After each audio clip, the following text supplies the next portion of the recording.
Okay, networks. What is a computer network? Computer network basically means connection of two or more computers. It can be computers, it can be other devices or anything. Basically, network means connection of electronic gadgets or electronic hardwares so that they can share resource. So computer network is a collection of interconnected computers that are equipped to exchange information and share resource with each other. Suppose you have three computers in your house in three different rooms. Now you want to take one movie from one computer to another. So what you have to do? You have to copy the movies in pen drive, take that pen drive to another computer and paste from there.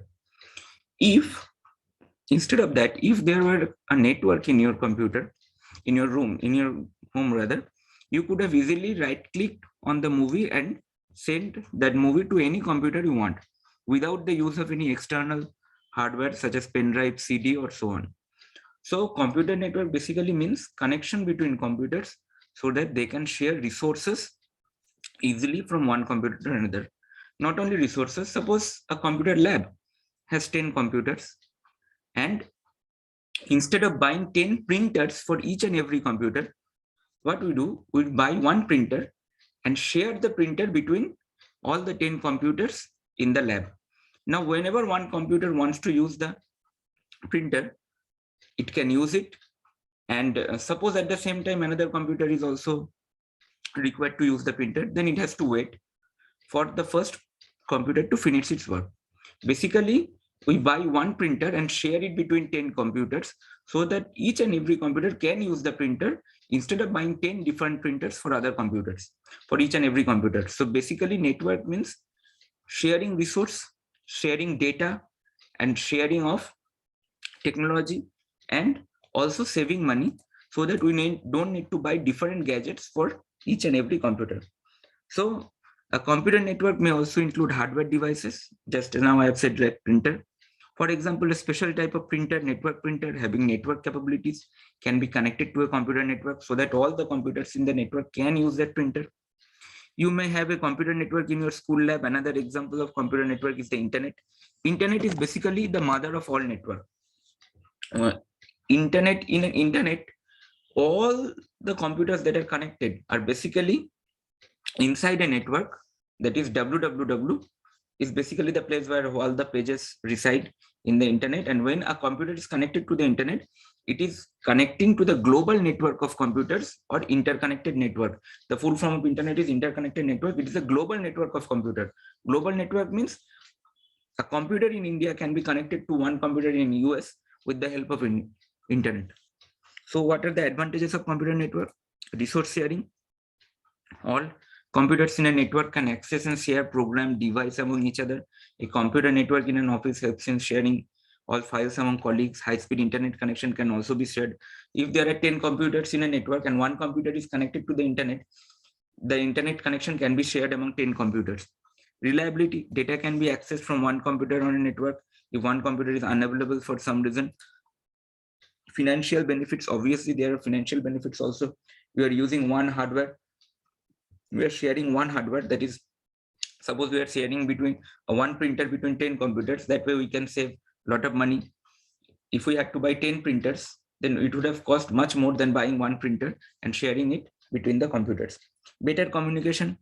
In an organization with number of branches located at far off places, networking offers a cheap and easy mode of communication.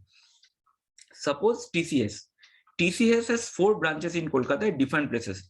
Now, if there is a network between the offices of TCS, then it will be much easier for the company to share data with other offices rather than taking the file from one place to another physically. Okay, so it is cheap and easy mode of communication through internal chat, mail programs, etc. Access to remote database, availability to access database from any location. Obviously, e-banking, e-reservation, e-shopping. Whenever we buy, suppose we are buying, we are making online reservation on the internet. It is basically we are connecting to the server of railway and booking our ticket. Improve storage capacity. With networking, your computer's limitation of memory can be overcome, obviously. Now, what are the components of a network? A network communication on a computer comprises of the following three essential components. Now, what are the components? Sender, that is the computer that is sending the data. It is the computer that initiates communication by sending a request to the network through a program such as web browser. Suppose we are doing something on the internet, you are looking for Google. So you have to open Google Chrome or Mozilla Firefox, that is the web browser, and type www.google.com. By that way, you become the sender. That is, we request for Google, request to Google to send the searching page. Receiver, it is the computer that accepts the incoming request through a program such as file server. Receiver means we are sending the request to web browser and the server of Google is receiving the information. So server of Google is the receiver. Media, it is the physical path of communication that joins two components. See, basically media means the connection, the way in which two computers are connected. The two computers can be connected via wire. They can be connected wirelessly by Wi-Fi or any other Bluetooth technology. So communication media basically means how we are making the connection between two computers. Okay, there are two terms that are very commonly associated with sender and receiver: server and client. Okay, server basically means the head computer. Suppose the principal of a school is basically the server and the teachers are the clients. If you can think it like that, the principal is the head of the school. Similarly, server is the head of a computer network. So server is a computer or a program that manages access to shared resource of a network. A server provides services to many devices. Basically, a server provides a service. Service may be sharing files among various devices, managing printers or performing tasks. Basically, server is the head. If there are 10 computers in a network, one of them should be the server, that is the head computer. Usually a server is dedicated only for job of managing sharing resource. It can be used directly by anyone except the network administrator. Now, what is a client? Client basically are less powerful computers. That is, their capabilities are much less than the server. Any computer connected to server is a client. It is a personal computer that is directly used by someone to do work. It may be high-end system that is used to intensive computational tasks or ordinary computer. Suppose when you visit a bank branch, the bank employees that do the transaction. Suppose an employee is receiving the cash, one employee is dispersing the cash, and the manager is the head of the branch. So manager is basically the server, and all the remaining employees are the clients. Server is the head computer, and clients are the remaining computers that are there on the network. Networking media. Data can be transmitted from one location to another through wires. That I have already said that wire, we can connect computer with the help of wires and also without wires. Wired network technology. Okay, now you have to carefully see what are the different types of wires. First is coaxial cable. See, this is the diagram of a coaxial cable. This is coaxial cable. A coaxial cable consists of central copper wire. This is the central copper wire through which the data is actually transmitted. It is widely used in cable TV network, baseband or broadband.